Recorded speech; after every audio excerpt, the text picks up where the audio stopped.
Welcome to the fourth episode of the Mol België Season 12 recaps from Reality TV Warriors. My name is Michael Armstrong, and joining me as always is the Canadian who genuinely told us before this recording that he cried when he found out OJ died because people still think he did it, Logan Saunders. Good afternoon.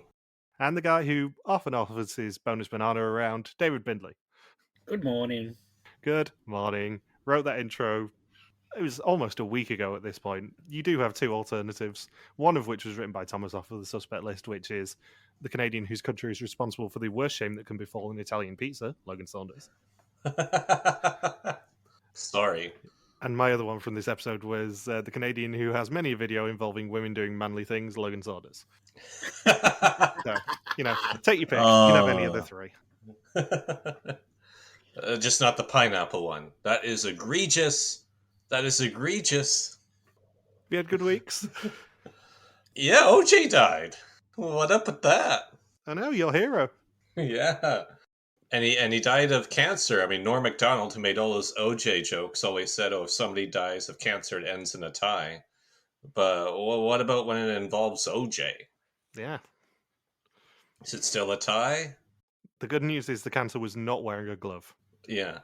The cancer did it. Here's how. Your week been good, Bindles? Pretty good. Massive handbrake from the OJ jokes. Yep. At least was the handbrake from a white Bronco? First question for Saunders. Have you asked any old people if they can bleat? Since last week, I've been testing the waters. You had some homework, and I don't know whether you've done it because we've not spoken since. I just didn't know how. I didn't think I would get a positive response to it. Well, as I mentioned last week, it was my dad's birthday on Saturday.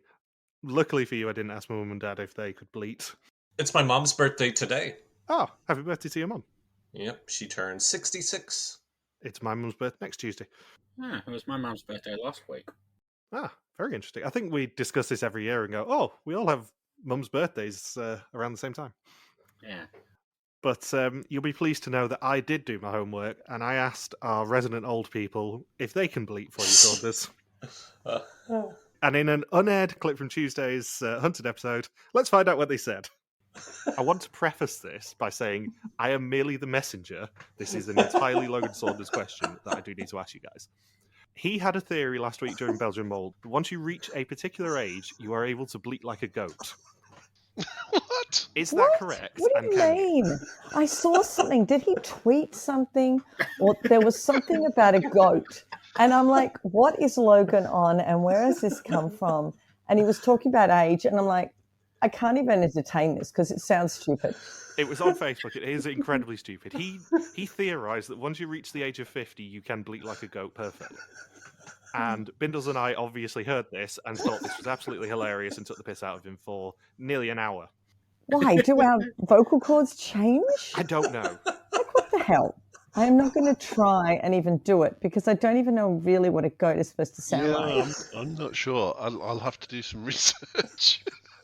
I did jokingly say to him on the episode, and I think I actually kept this in the edit, I'll ask Ant and Michelle on Hunted. He's like, no, don't do that, eh? So I thought Can I just say, I thought Logan was intelligent. I didn't. So I will play this clip back to him on Belgian Ball tomorrow evening just to make him laugh. And hopefully more. What else can we do besides a goat? Does it also mean we can do llama? How old was Tony when he did llama?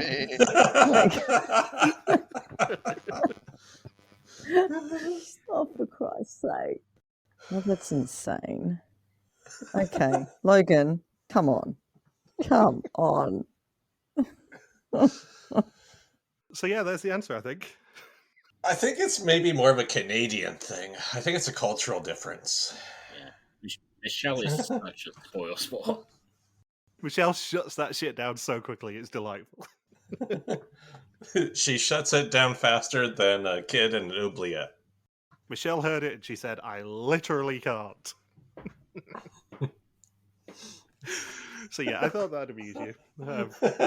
I've had that in reserve for the best part of 36 hours at this point. I think that's the most like out of anything I've heard on over 10 years of our podcast. I think that's the biggest WTF reaction I've ever heard in a recording. Where it was just pure confusion for a solid 5 to 10 seconds reacting to what you said. Yeah. And that is edited down. That was about 1 minute and 42, I think. I think we ended up talking about it for about 3 or 4 minutes in the in the unaired bit of the episode. I chopped it down for this episode. To be fair, you can't hear half of the faces I make when Logan's talking. No. You can only imagine.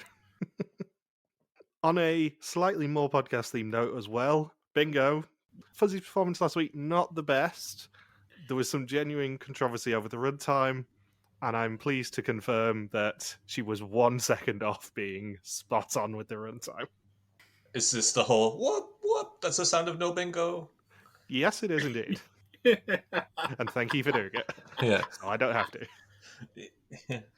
Fun fact, when the bingo card came through, I was on my walk and we were discussing it on our group chat, and the back and forth, whoop, whoop, it's the sound of no bingo, did indeed happen.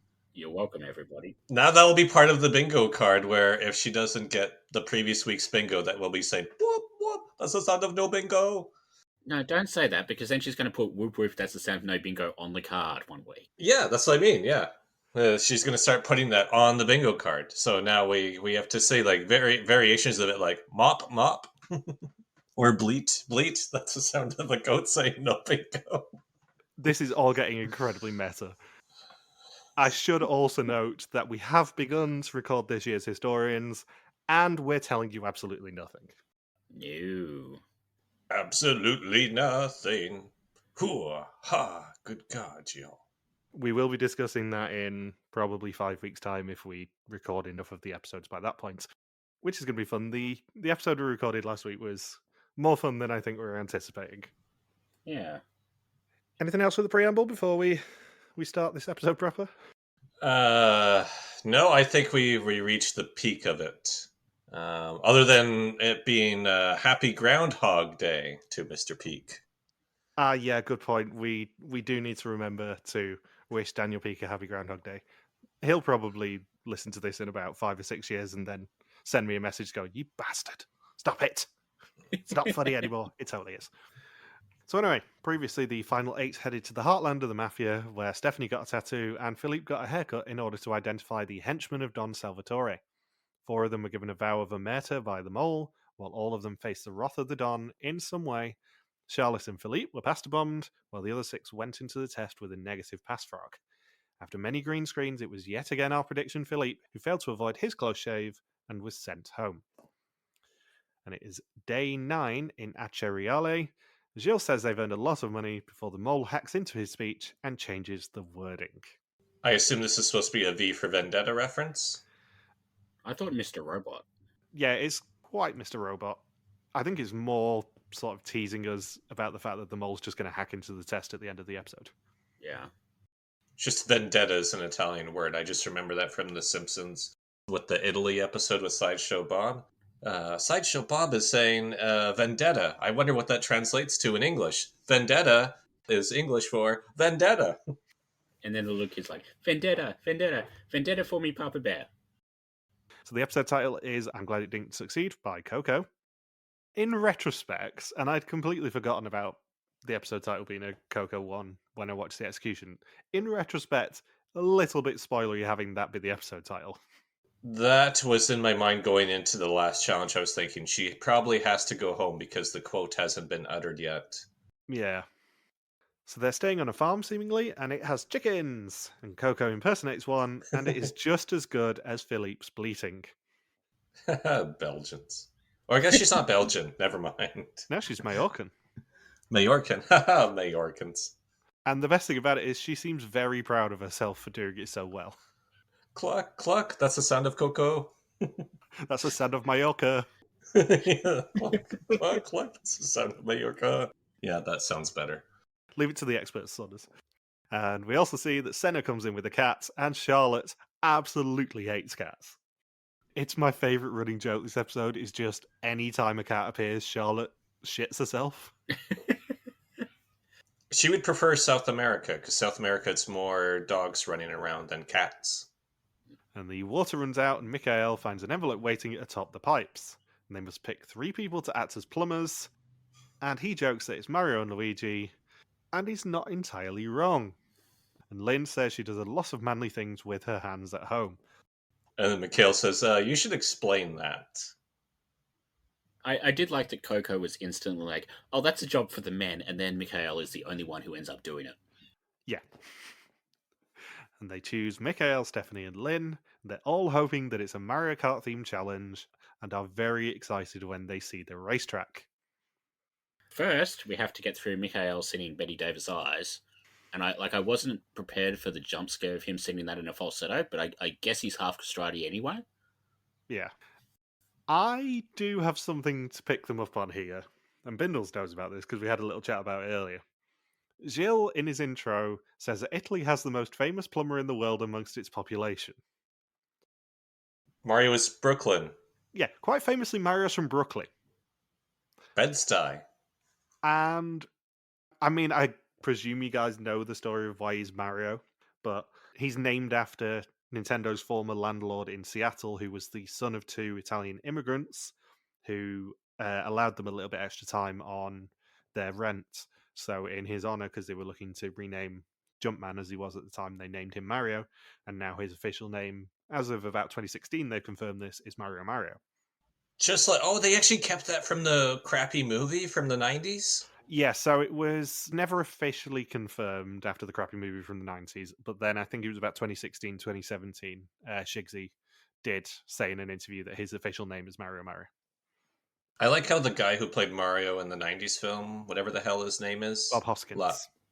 What's that? Bob Hoskins. That's guy. I thought it was somebody else. No, it's Bob Hoskins. No, it's Bob Hoskins. His daughter's Okay. from Marcina.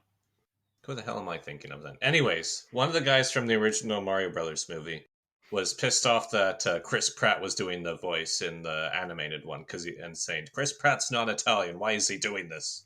You know who else isn't Italian? Famously Charles Martinet, who did the voice of Mario for God knows how many years. He's French, isn't he? He is also, spoilers, batshit insane, because I've met him. He has an interesting Instagram.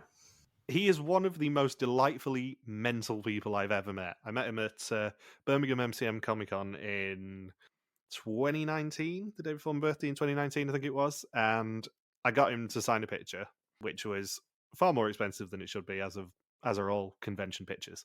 It was a picture that I've got upstairs of him surrounded by all the characters he voices in Mario. So you got like Mario and Luigi and Wario and Waluigi and Baby Mario and all that sort of stuff. And he signed it as himself, and then signed it as each one of those characters and did the voices. That's awesome. He is absolutely lovely. It was worth the money I spent on the picture, which I think was about £25, but he's mental.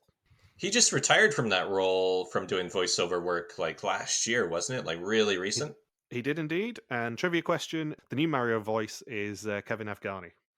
Ooh, who's that? You can't just make up people, Michael. It literally came up on a Nintendo quiz that I was doing last year, not long after he took over the role. So Gilles greets him there and says Italy has the most famous plumber in the world amongst its population. His name is Mario, and he drives the cart. The plumbers will step into Mario's shoes as plumbers. The other 4 will race against Massimiliano, who is dressed as Luigi. All Italians can drive fast, but he can drive faster as he is a national champion.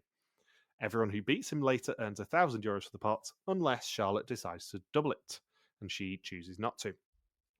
She does, however, decide to double over in her cart while driving. The plumbers must play a real-life video game where a camera moves across a Mario-themed course, and they must collect as many bananas as possible. However, as soon as the plumber goes out of sight, it is game over. The other 4 will be providing the guidance, and they can only see the scrolling game screen.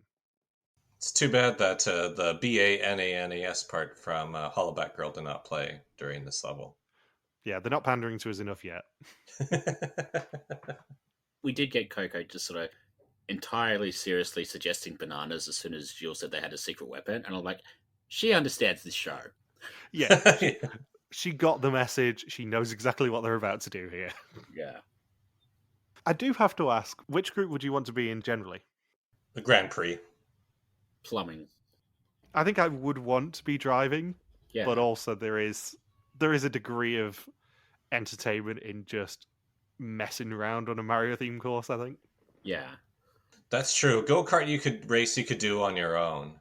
Yeah, I'll switch my answer, yeah. Probably doing an actual level would be much tougher to replicate anywhere else. It is a real shame that they didn't theme it around the underground world so they could do the brilliant theme for it. The do-do-do-do-do-dum, do-do-do-do-do-dum. The bus I take from my house to get to work, every time it pulls into the train station, the little sensor or whatever it is that tells it whether it's running on time or not just plays that little sting. And I don't know whether the bus company has realized that that's the Mario music. And like every time I'm like, oh, who's playing Mario? And I'm like, oh, it's the stupid bus again. Surprised Nintendo hasn't jumped in to sue them because they are lawsuit happy. Mm. So Lynn is the first plumber up. She grabs 2 bananas while almost running off the screen. And the other 2 plumbers can earn speed boost by answering plumbing-related trivia questions and connecting a water pipe to the correct answer. And I do have the next note, which is I'm sure Bindles really appreciates that Mikhail's doing this bit of the challenge because he gets very wet. Uh-huh. Is this the James Wallington wet sound clip? Yes, it is. On the subject of sound clips, did we have the Wilhelm Scream this week? Yes, we did. It was in the swimming pool the day after this challenge. It's when Stephanie, I think it might be when Stephanie jumps off of somebody, lands in the water. It was another Wilhelm Scream. So I'm convinced that it is a hidden clue. It has to be a clue. We're 4 for 4 now. Oh! Thank you. So once Lynn finishes the course, their time to get the speed boost is up. She gets 5 bananas, but they miss out on the speed boost because Mikhail messes with his pipes. You are welcome. Yeah. His technique hasn't improved. Yeah, he's not using his mouth. Well, no, actually, he was using his mouth during this. Yeah, as well. he was. His mouth was completely surrounding the whole circumference of the pipe. Mikhail absolutely knows what he's doing. Yeah, he's just trying to, make a seal with his mouth. And once a seal, always a seal. And he is accepting a kiss from a rose. Yeah, I was about to say, how do I incorporate that song title into what Bindles just said? Damn it. My brain was working like... boom, boom, boom, boom, boom, boom. So Mikhail then goes banana picking while the girls go for speed boosts. He is a banana grabber. They're asked what the chemical symbol for lead is, and Lynn knows that it is PB from the Latin word plumbium. I just know it from school when they said PB is lead. Yeah, it's one of the atypical things on the periodic table, but yeah, it comes from the Latin word plumbium. I always find that I always found it fun to memorize the element names that have no relation to the letter on the periodic table at all. Like tungsten is what, W, K is potassium, Hg is mercury. So they get the speed boost, and Mikhail gets 4 bananas, and then Stephanie's last up. Mikhail knows what tool to use for water pressure, and he plugs a pipe using his mouth, as we said. And she reaches the finish line before they can get the speed boost and gets 4 bananas. Donkey Kong must be pissed.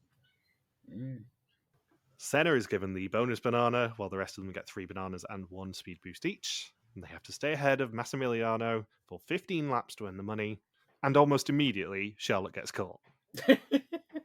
She is genuinely dreadful at this challenge.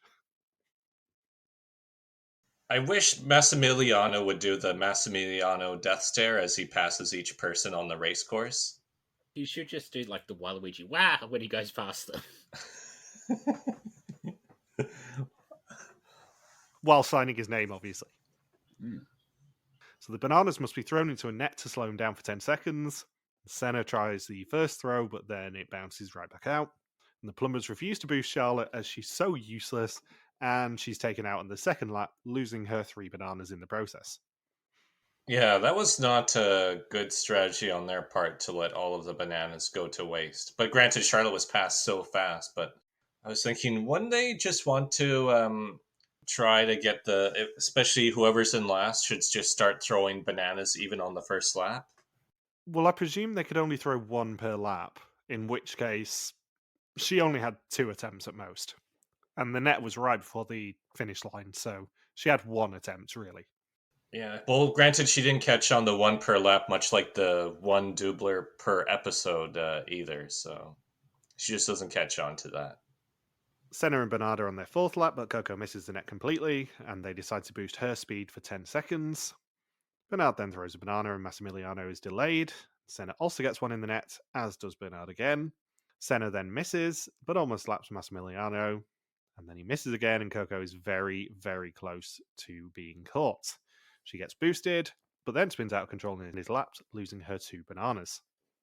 Bernard then has the 1 banana remaining and misses, meaning that it is just a straight race. Senna spins out and is no longer a lap ahead. Bernard is in more trouble. He spins out and is very much in the danger zone, so gets boosted by the team in the tower. If this was any other season, they would have been playing Danger Zone by Kenny Loggins within about 2 seconds. Senna crosses the line, but nobody realizes he's only done 14 laps. He gets overtaken by Massimiliano, and they lose another €1,000. That's the molliest thing I've ever seen. Yes, it is, and we'll get to that at the end of the episode. But there's something about that scene that makes me go, have we seen a mole in action? Bernard then crosses the line, this time the correct number of laps, and they earn 1,000 of 4,000 for the challenge. Where do you think the mole was? I think the mole was in the plumbing group because then you affect both parts of the challenge. Really, the drivers only affect the driving. And there's not that much they can do aside from, let the enemy cart take over. Yeah, this is the suspect list question this week. That is also a reminder for Logan Saunders to actually submit his suspect list this week. I already submitted. I'm proud of you. I haven't checked yet. I submitted, I used my yoker, and I picked the plumber. As I said to Thomas of the suspect list when I spotted that you hadn't submitted an hour before it closed, ruh-roh! Someone's in trouble. It's fun getting in trouble. But seriously, the most was in the plumber group. And my number 1 suspect was in the plumber group too. Tunnel Vizzy. Yeah, I think the mole was in the plumber group as well. I actually changed my suspect list while I was waiting for you guys to come on to the recording. I swapped my top 2 over. So they make dinner. Senna says he's never cut an aubergine before, and Charlotte gets spooked by the cat again. And then everyone speculates what kind of sabotage actually went on. And Charlotte says that it was a fun day for exactly a minute for her. Lynn was scared of Charlotte because normally she steps on the gas, but she held back in the karting. Stephanie says it all went wrong with Mikhail being involved in the piping. He added a lot of unnecessary extras. Mikhail was annoyed it all went wrong because he does the pipe work at home, so his family will be worried. Bernard says Charlotte didn't use a doubler when there was a lot of chances to earn money. He would have used it.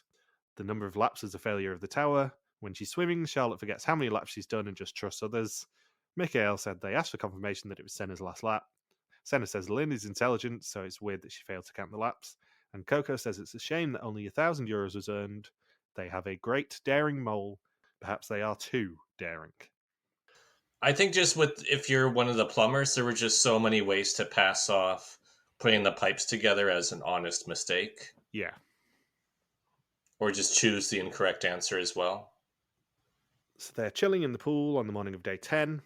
Afterwards, they head to Castel Mola, definitely not a suspicious name, a village with fantastic views of Mount Etna and the Mediterranean Sea. Gilles meets them outside the pizzeria, and if each of them do well on this challenge, they can earn €500 for a total of 3,500. Charlotte, however, cannot double it, as she has not got the doublers on her person. She had one job. I think it's going to be fascinating to see what Flanders' suspicions are this week, because people are going to be duped by Charlotte being quote-unquote suspicious this week, I think. Yeah, that was just too much for her not to have the doublers on her. Here's the thing. Halfway through the season, I don't think they draw as much attention to Charlotte quote-unquote sabotaging as they are doing, if she was the mole. And maybe I'll be wrong in 3.5 weeks' time when Papa Bear's sitting behind me, cackling in my ear. But I don't think I will be. Yeah, it's like the Anna rule, right? If one person attracts too much attention early on, you're supposed to fade them through the midway point of the season if they're the mole. Well, the difference with Anna is that she was actually suspicious. Charlotte is trying to be suspicious, and there is a difference between those things.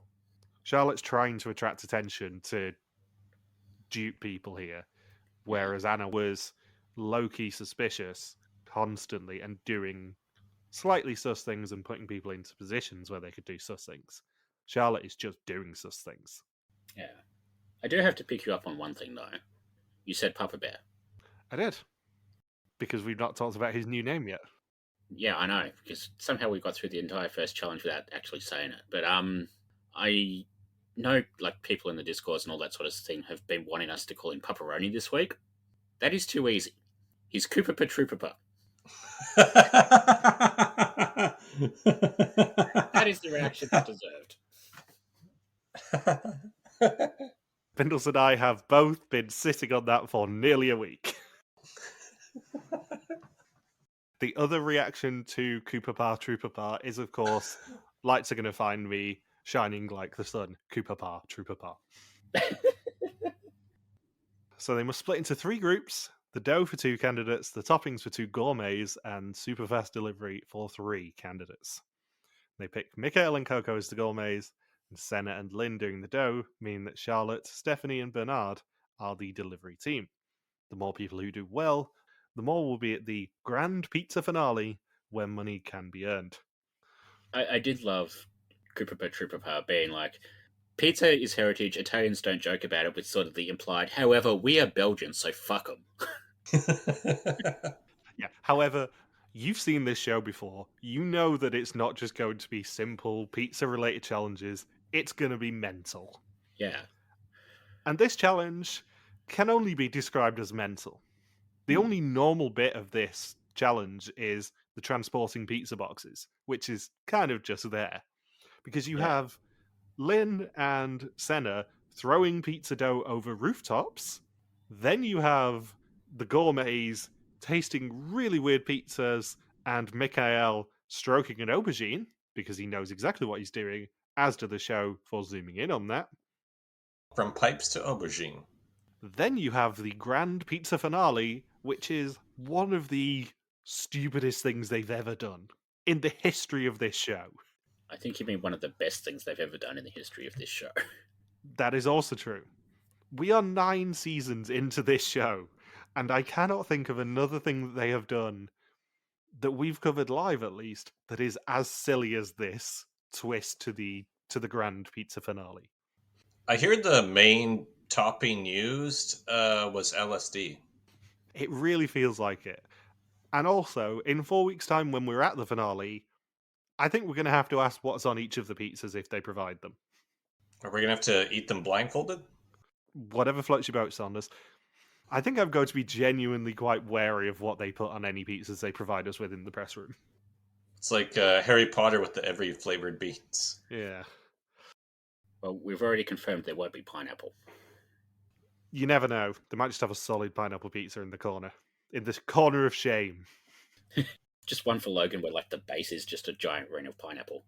Yes. Jesus Christ. That would be the worst pizza ever. There was a pizza place that made these terrible vegetarian pizzas. And they said, oh, there'll be one with pineapple mixed in. If it's a few pieces of pineapple, it's a bit more subtle. But these were like the largest pineapple pieces I had ever seen in my life that covered probably 90% of the pizza. It was terrible. As much as I do not want to give Fuzzy an inevitable square of food sins, I'm going to ask the question anyway. What is your go-to pizza order? I know Logan's a vegan, so I'm going to say meat lovers just for fun. Well, that is very on brand. You are welcome. I don't mind pepperoni, but I'm not opposed to a pineapple. Oh, you'd fit in with the Matt Chisholm from Survivor New Zealand. Yeah, like I wouldn't say like ham and pineapple is my go-to pizza, but you know if I go to a pizza place where it's like 2 pizzas for $20, whatever, and I can't find a second one, I'm happy to order that as the second one. What about you, Saunders? I usually do like green peppers, mushrooms, jalapenos, and banana peppers. That's usually my go-to grouping of toppings. And we have a lot of East Indian pizzerias in town. So there's a lot of like ones that use like the Indian butter sauce, and they use like that cheesy paneer toppings as well, and like chili flakes and stuff on it. So that's also my go-to as well. Do you guys have like pizza counters in store at supermarkets? No, we have like sushi counters. Yeah, British supermarkets do. So mainly in Asda, there is a pizza counter in most stores where you can get pizzas made up and stuff. Really? Huh. Where you just go in and say, I want to order a pizza while you do your grocery shopping. Yeah, and they take like 5 or 10 minutes to prepare it for you, and they can cook it for you if you really want to spend the extra money on that. But yeah, my go-to order is, and this makes me sound fat, I will say, I do put them in the freezer and then have half of one each week. I have custom pizzas, tomato sauce, garlic oil, and then I have ham, chicken, and bacon, usually on a stone bake base. I kind of want to eat that pizza. Oh god, it's good. It's so good. And at least currently at Asda, you can get 2 of those and a bottle of drink, a big bottle of Coco, whatever, for £6. Wow, that's a good deal. Yeah. So I do that, cut them in half, and put all 4 portions in the freezer, and then just take them out when I want to eat them. I'm kind of jealous. My local pizza place is $17.50 a pizza at the moment. Jesus wept. I know. That sounds about right for like a small. Yeah, that's pretty much what it is here too. So yeah, next time you come to the UK, Saunders, we'll inevitably get a pizza meal now. Yeah, what's funny is that yesterday I went grocery shopping and actually did go to the pizza place across the street from the main grocery store and ordered a pizza. Then went grocery shopping and picked up the pizza after I was done. So I was thinking, yeah, it'd be a lot more convenient if it was in store. Yeah, but most big supermarkets, at least in the UK, have a pizza counter in store, as well as like your bakeries and maybe your sushi counter, as Bindles said, or Yeah, we have a sushi counter here too. Or halal counters if you're in an area with a significant Muslim population. We don't have pizza in supermarkets. We have pizza in pizza places. Oh, we have that as well. Just those are far more expensive. We have 40,000 people and 19 pizza places in town. And I have eaten at all of them. So Lynn and Senna get a crash course from Italian Justin Sheeman on how to prepare dough. And I don't know if you picked up that there was a subtle bit of tomato sponsorship in that challenge. A tiny little bit. The table was stocked with cans of the sponsored tomatoes that I've mentioned before. They must throw pizza bases from one roof to another. If they get 10 across, then one of them can be at the finale, and 15 across will mean both of them can. And they get 20 pieces of dough to try it with. And Lynn catches the first one, but it does have a hole in from when Senna rolled it out, so that doesn't count. The delivery team must deliver as many pizza boxes as possible along a hilly footpath up to the town. The only rule is that boxes must never touch the ground, and they've got 30 minutes. The more that reach the top, the more candidates are allowed in the finale. One candidate will be allowed for 60 boxes, 2 at 75, and 3 at 85. They currently don't have enough boxes to send even one person, but they can pick up more along the way. They find the first stack of boxes, and Bernard folds them, giving the girls mega towers. The towers were ridiculous. I mean, the logic here is actually quite sound, in that if you've got a large amount of weight, obviously pizza boxes aren't going to be that heavy, but in that quantity, it's going to be a consistent amount of weight. You want to have the heaviest amount of weight for as little time as possible. So yeah, maybe you do a light amount in the first stop, but I don't think you only do 5. No. The logic is sound, but the tactics aren't necessarily Yeah. for this challenge, I think. It's like trying to push the stack back into position with your face. That was the funniest visual of the whole challenge. Nudge it with his nose. And they don't fold many because they want to be there on time, but both Bernard and Charlotte drop boxes. Mikhail and Coco must blind taste a pizza with different toppings on both halves. They must remove the ingredient that is on both halves and place it on the plate. Mikhail, as I said earlier, does stroke an aubergine, and we get a close-up of it for some reason. They identify the red pepper and get it right. Another person will join the pizza party if they get 2 pizzas right, and a second if they get 3. The second common ingredient is an aubergine, but they think that it's mushroom. That does strike me as one that's particularly hard to guess, because number one, not really a standard pizza ingredient. No, and in fact, I would go so far as to say a disgusting pizza ingredient. Yeah, a food scene, if you will.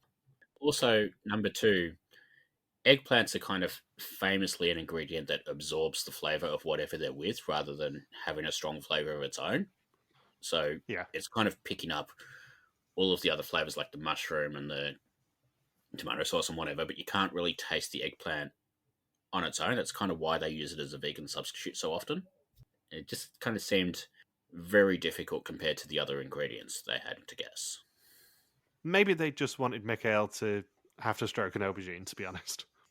Oh, it's another challenge. We need to get our phallic symbol in for Mikhail. Well, I mean, he in the opening credits this episode, you know how like they normally have they cut away to people's faces just sort of looking happy or whatever. And Mikhail's was just him with his legs in the air. A potential Bindles banner, as Fuzzy put it last week. Yep. She's already promised us that she's got loads more for the Mikhail folder for you. Oh, wonderful. Which group would you want to be in this challenge?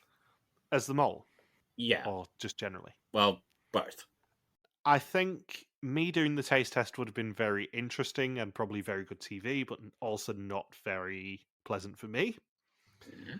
Given, as I said earlier in this episode, I only put meat in my mouth when it comes to pizza. Amateur. I think I probably would want to do the pizza dough because that looks the most fun. Yeah. I think slugging up a mountain carrying pizza boxes does not look very fun.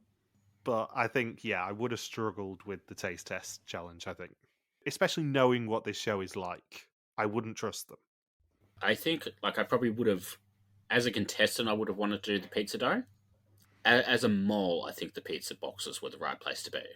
Because I think that's the easiest I was thinking one. that too. I think that's the easiest one to really mess up. I'm not sure. Because the mole's logic here isn't necessarily mess up the initial challenge, I think. Yeah.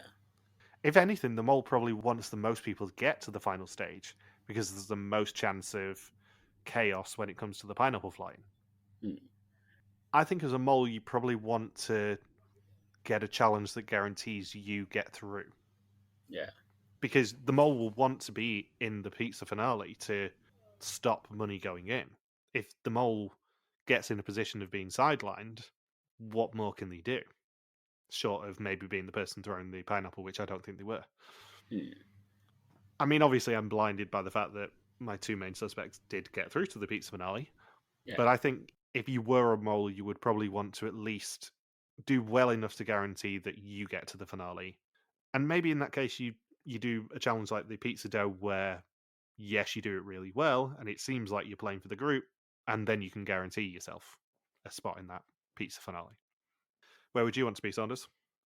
Yeah, I think I agree. As a contestant, I would want to be flinging pizza dough across rooftops. It just looks the most fun. That's the thing. Like, if you're going to pick between these three challenges, you do the one that looks the most fun. And there is something inherently fun about throwing food across rooftops. I hope you get the opera music when you do it. It just stops as soon as it splats into the wall. Of course. And I was thinking, too, if I was the mole and had to throw pizza dough across the rooftops, I'd have a tough time not wanting to succeed at that. Yeah. Yeah. I think also, going back to the problems that I would have with the taste test, the four main ingredients that are on both halves on all the pizzas are red pepper, which, you can kind of see on a normal pizza, I suppose. Then it's aubergine, which you very much can't. Then it's gorgonzola, which is just a dick move from production. And then it's anchovies, which have no business being on a pizza. They're all quote-unquote normal ingredients, but certainly not normal ingredients you'd find on a pizza normally. Although Fry from Futurama would have loved the anchovies on pizza. I hear he would have paid billions of dollars for it. Your pizzas have two kinds of things. So Senna manages to get 9 bases out of a possible 10 across the building before they have to swap, and Lynn's first shot immediately hits the side of the building. Can you imagine just walking down the street in the village and getting pizza doughed in the face? Well, that's the thing. There was the implication that the pizza box holders would be walking underneath, and that would be a genuine threat. And can you imagine if an entire stack of pizza boxes got taken out by Lynn throwing a pizza base across the rooftop? Just a classic case of pizza dough, a rogue pizza dough flying across Sicily. Whoop, whoop, that's the sound of pizza dough. We're going to do that too much and it's going to seem like a clue. But yeah, I agree too, mainly because Stephanie was in that group. But as the mole, I would want to be in the pizza box group because it's 3 people in that group and you can directly affect how the other 2 perform. Granted, in the other mini tasks, in the other mini games, you can affect the whole team, but you only get 1 person out of 3, and then you really push for yourself to be part of the pizza transport. And that's exactly what happened. Stephanie was able to get herself to be the one representative in the final part of the challenge. I'm thinking, geez, Stephanie is playing the challenge exactly as I would expect the mole to do so. Tunnel busy, tunnel busy, tunnel busy. So the couriers have an acceptable amount of boxes. If they reach Castle Mola with all of them, then all 3 of them will reach the grand finale. Mikhail and Coco fail to identify Gorgonzola, meaning they can't both go to the finale. Anchovies is the final ingredient, and after much debate, they get them, meaning one of them is allowed to go to the finale. How would you react to Mikhail breathing on you Oh, God. during the tasting? It was more like a smelling rather than a tasting. It's the Gorgonzola round as well, so it's super rank. Mm. You can just imagine the burps and farts that evening. Jeez Louise. I was expecting Coco to do a Wilhelm scream after being breathed on. Ah! So there's one more base to be thrown, and if it's caught, both of them will go to the finale. Senna catches it, meaning that both him and Lynn are through. Bernard makes a lucky catch, but then drops another box. They reach the pizzeria with 71 boxes, meaning only one of them can make the finale. Gilles returns to tell them that 4 of them will be making the finale. Lynn and Senna are guaranteed, and Mikhail and Stephanie have volunteered by their teams. All they have to do to earn €500 each is transport 4 margarita pizzas through Castle Mola to a dining table on a pizza tray attached to a long stick. However, they must avoid the greatest shame that can befall an Italian pizza: pineapple being thrown from the rooftops. This fucking show. I have not laughed this hard at a Belgian Mole Challenge in years. Just the needlessly extra graphics for ananas. It's just so funny. That's what made me burst out laughing out loud too. That's the loudest I've laughed in a while. It tipped me over the edge, this challenge. I'd already been warned that there was something in the pizza finale that really set people off. And as soon as stuff started getting thrown from the rooftops, I'm like, that just looks like pizza dough being thrown. And then it came up on the screen as ananas, pineapple. And I'm like, oh, this fucking show. Jesus. And Jill just goes in. Like, normally if I don't have any notes on a challenge, it's because it kind of bored me a little bit, like half of Venom this year. This time I was having too much fun to pause the video. Yeah, it's a genuine delight. And when I said to Papa Bear at the finale last year that it is the smartest, dumbest show on television, this is what I'm talking about. This is so needlessly extra and stupid that I just love every second of it. It is obviously no longer edible and worth nothing. If it merely touches a piece of pineapple, it's immediately inedible. As if all Italians have this deathly fatal allergy to pineapple. And then when Lynn drops her pizza, it's like, oh, it's worthless, or almost worthless, and then you just see the goat eating it. It was a cat, wasn't it? Cat, yeah. I thought it was like a little goat or something. Or No, it's a cat because you immediately see Charlotte recoil. that makes more sense. Yeah. Wilhelm Scream. Ah! She drops both of her doublers as soon as she sees a cat eating the pizza. Yeah. Just they land on their sides, and the doublers just roll for miles and miles through the Sicilian village. So Stephanie gets struck by 2 pieces and Lynn falls on the ground too, which means she must stay behind, but Stephanie's just becomes worthless. Senna also gets hit, leaving just Mikhail, and he earns €500 with his pizza for a total of 500 of 3,500 for the challenge. And Gilles compounds the fun by saying he's happy they're not already being deported for committing such a food crime. I don't want to break the challenge, but because you could keep going with the pineapple pizza, would it have been a good strategy to just stack the 4 pizzas on top of each other and just sacrifice the top one, let it get as much pineapple on it as you want, and just sort of keep them, like use it basically like as an umbrella for the other pizzas? So everyone still keeps hold of their own pizza, but you just Yeah. use the top one as an umbrella. Yeah. It's like a shield. Yeah, that's not a bad tactic, actually. Which probably actually lends a bit more credence to the idea that the mole got themselves to the pizza finale, because obviously that's the sort of tactic you go, well, no, we're not doing that. I hear that if all of the pizzas had pineapples on them, then the penalty was that they would all be thrown into the Mediterranean and be forced to live in a pineapple under the sea. Who lives in a pineapple under the sea? Gilles de Costa.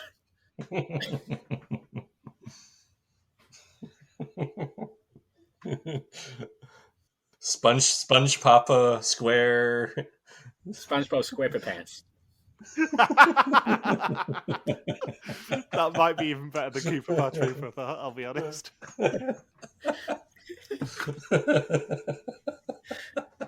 I'm so sorry, Gilles.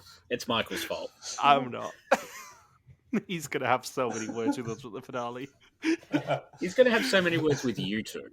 That's what I mean. Like, if it's anything like last year, he'll chat to us, he'll ask how orders is, and he'll go, well, sorry, I've not had a chance to catch up with your podcast this season. And then a few days later, I'll just get an email off him going, SpongeBob SquarePants? What the living fuck?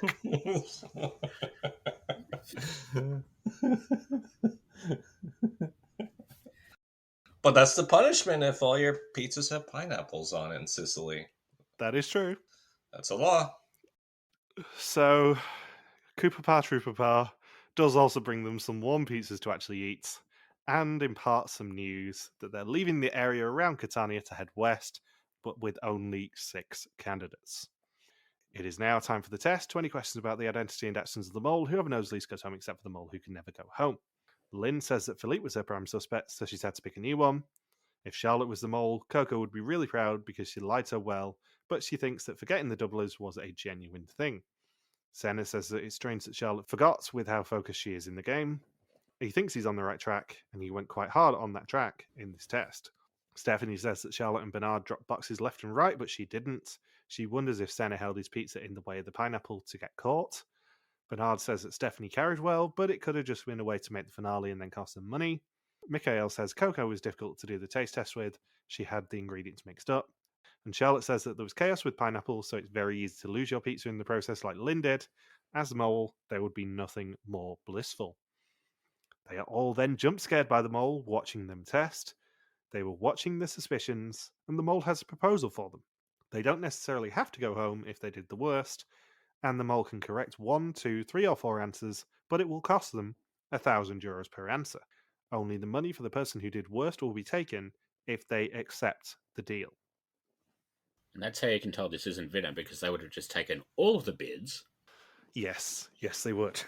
You're now at minus 17,000. And Gilles says that the mole has been active and it could cost them dearly. Charlotte wills the doublers to Senna.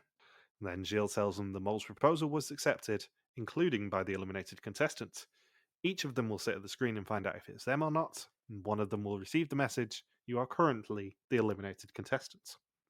The mole will only correct the answers if the eliminated person is not exposed. The more answers that are corrected, the more chances they will get to work out who it was. Only one answer was corrected, meaning they only get one chance, and that is all that was needed, as it was a tie.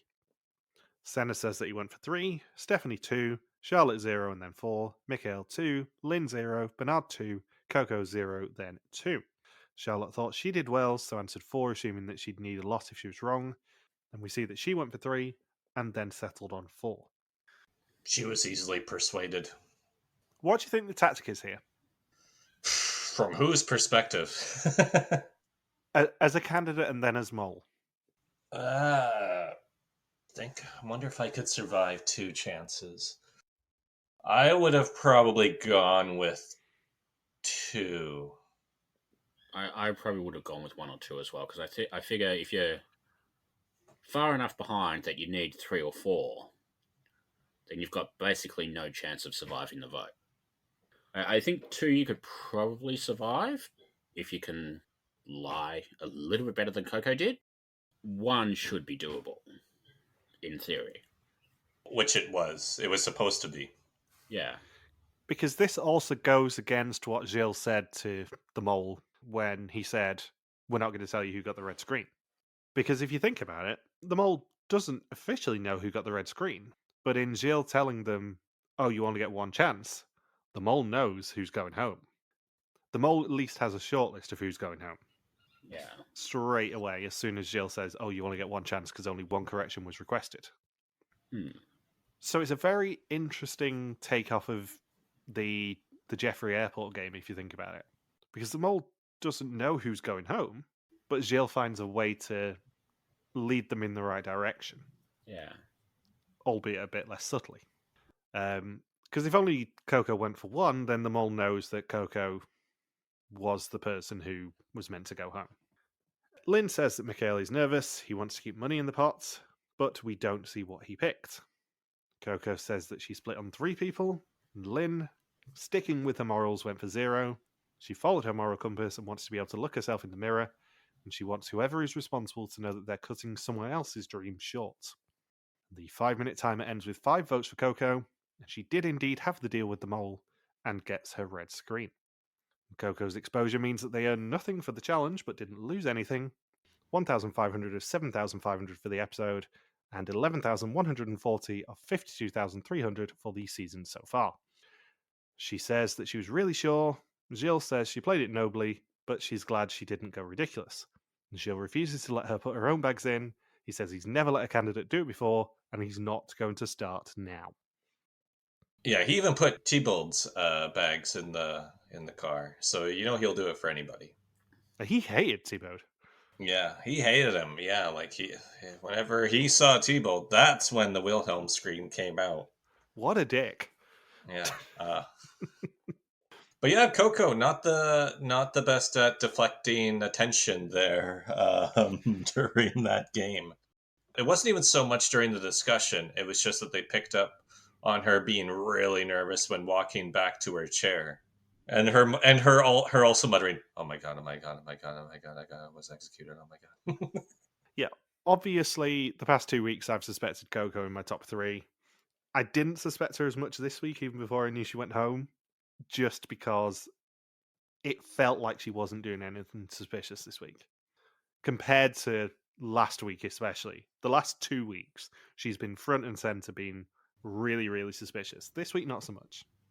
So she dropped down my list anyway. Obviously, it's a shame for me that one of your team didn't go, let's be honest. But I'm not surprised that Coco went this week. And then, yeah, they were pretty close to voting Michael. Because he was suddenly really quiet, so it makes you wonder, did he want to be voted for? But Coco did such a poor job of just looking visibly stressed that there was no chance for him to get the vote onto himself. Because out of all the people he chooses to deflect the vote on during the discussion, he chooses Lynn, and Lynn is the biggest straight shooter out of everybody in this cast. Lynn's not really one to deceive the group, and I can't really recall a time where she's been deceptive. No, she went for 0 on the double gamble, if you remember, because she didn't want to compromise her morals. She was never going to push that button. Do you think the player who tied with Coco on the quiz knows that they tied with Coco on the quiz? Because we haven't really seen too much coalition discussion as to who is potentially working with who. Unless they're going to pull a Vidum and say next week, "Oh, by the way, Rosario and Fonz have been working together since day one, by the way." België doesn't really do bunches, though. Not to the same extent. Certainly not in the episodes. Which is kind of interesting, because Belgium sort of has a lot more challenges where the team is split up a little bit, where Vidum is like, everyone's basically doing the same challenge all the time. Where like Belgium, you get something like the pizza this week, where it's like 2 people here, 2 people there, 3 people over here, and you don't really see them interacting as much until the final part.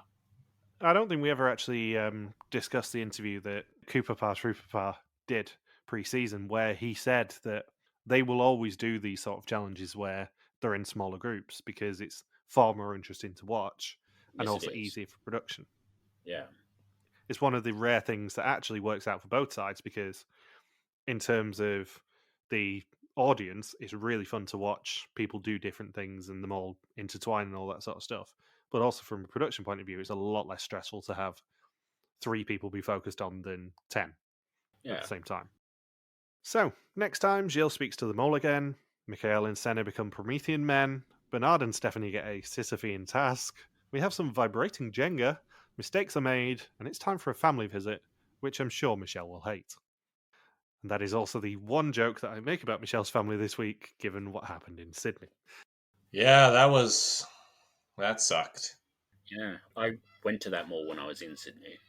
Yeah, I don't think it's a shock to say that Michelle gets to talk about it at the start of Hunted and her family connection, because her husband was there half an hour beforehand. Yeah, I went there when I was in Sydney, and it was like easily the busiest place I went to the entire time I was in the city. And like, I spent time at the Opera House and on the bridge and all of that sort of stuff. That shopping centre, I mean, admittedly, it was a month before Christmas, so it was a little bit busier than normal. But that shopping centre, I don't think I've ever seen a shopping centre that crowded. That might have been the same mall that Michelle and I went to. I gotta ask her that. It almost certainly was. She said she goes there a lot. Yeah, because we had lunch there. We had lunch at a mall, and I was thinking that sounds like roughly the area where we were. So that's kind of wild to think about. So, do you want to eulogize Coco, other than saying the traditional "she gone"? She gone. Gone. That'd be way too loud on the edit. She gone. It was a bit of a quieter episode this week for Coco. She was obviously a hugely fun part of the previous few episodes, especially, and they even call out the Suputa Madre. But yeah, I wasn't shocked that she went, sadly. Yeah, it's kind of interesting that an episode that involves a lot of bananas, we execute somebody named Coco. So Coco going home means that I'm down to just Senna, Mikhail, and Lynn in my team, and Logan still has Stephanie, Charlotte, and Bernard. And that does mean that whoever doesn't lose someone next week will be guaranteed the first finalist of the season. On First Suspicions, 2 people, John Dolan under the name Jan Koeman Supremacy. I'm not going to read that out every time you appear, John. I'm just going to call you by your real name because I know who it is. And April Bride 15 had Coco at number 1, while 2 people, Natalie and Lone, had her at number 9. We now have a solo leader in the form of Yoreen with a score of 23, while John is in last on 37. Interestingly, I know you guys love it when I tell you this, between the 3 of us, Logan is the clear leader on 25. What? I don't love it when you tell us that. And Bindles and I are both on 30, which is still reasonably respectable. I think if Lynn went, my score would drop dramatically. I think she was my number 9. The order is now Senna on 2.71 out of 6, Charlotte on 2.89, Mikhail overtakes Stephanie to go on to 3.25 with her on 3.36, Bernard on 4.25 and Lynn on 4.54.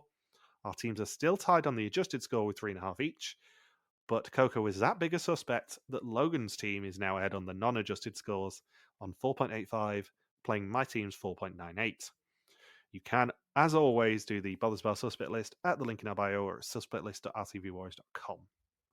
And as I said, the bonus question this week is which team the mole was in the first challenge. Were they a plumber or a driver? Flanders suspicions last week were Senna on 21%, up 3% from the previous week, Stephanie on 16 plus 1, Bernard on 15 plus 2, Mikhail on 15 plus 2, Charlotte on 13 plus 3, Lynn on 12 plus 4, and Coco on 8 minus 3. Final 2 questions. Who do you suspect and who's going home? We have 2 suspects each from this week onwards.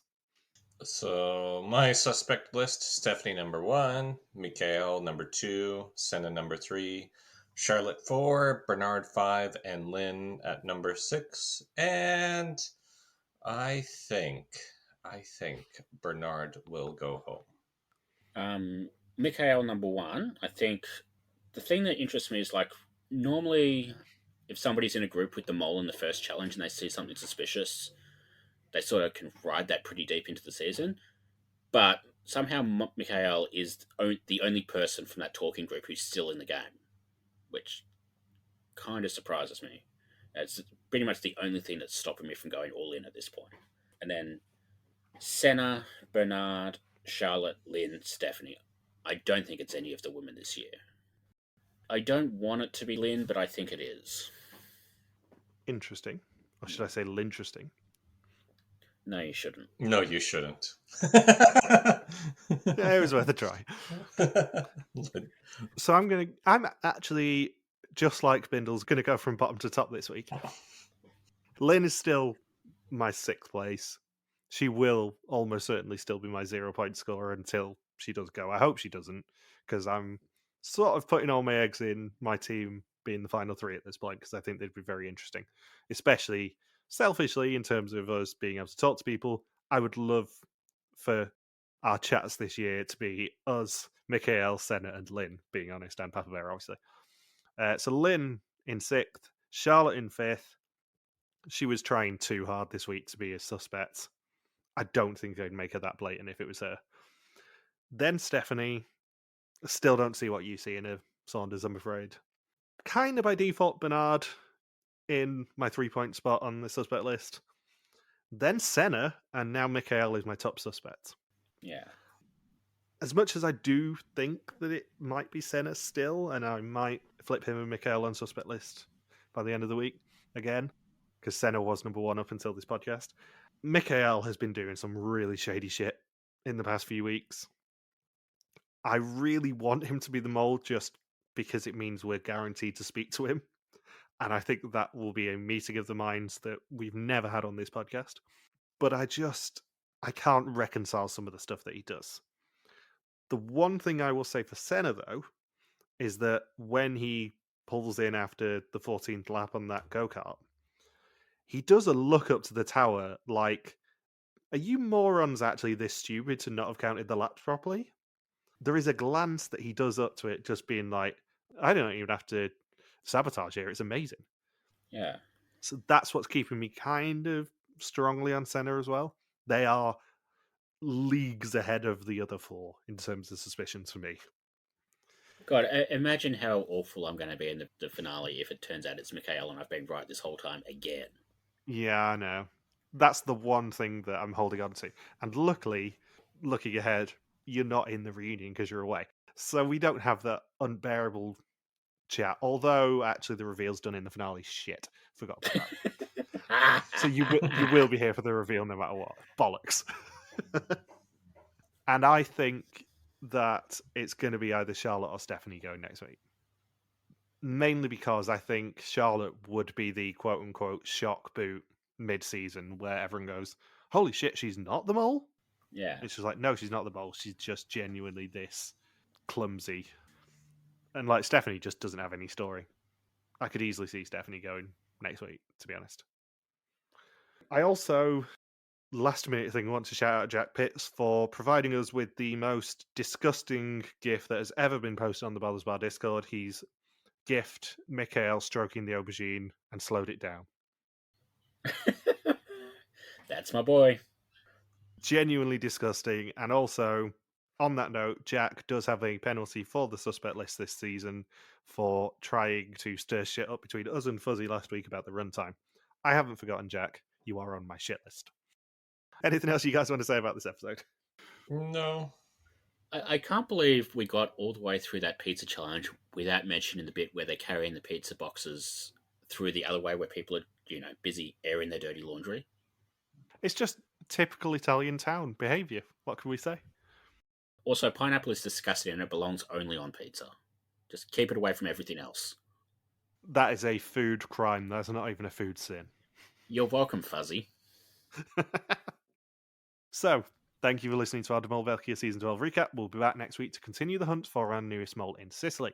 Don't forget you can contact us on Twitter, Facebook, YouTube, or Instagram, where we are RTV Warriors, or you can email us and contact rtvwarriors.com.